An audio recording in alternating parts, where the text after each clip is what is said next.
जी सारे दोस्तों ਨੂੰ सलाम जी, सत श्री अकाल ते नमस्कार।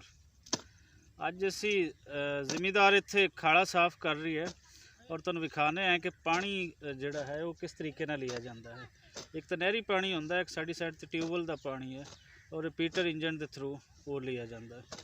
सो अज असी तुहानूं दिखाने हैं कि किस तरीके नाल उसनूं चलाया जाता है और किस तरीके नाल पानी फिर लाया जाता है।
बच्चे भी जिमें ही चला नाल बच्चे भी नावन आ गए। गर्मी है, गर्मी के स्प्रिंग के सारा कुछ उन्हें पानी चाहिए होता है।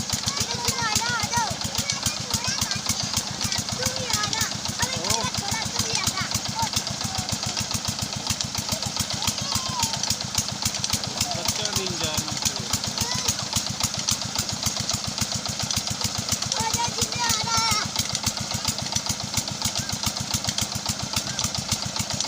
साड़ी साइड तो पानी इस तरीके लिया जाता है जिमें कि चल रहा है। तो टीकन चलाया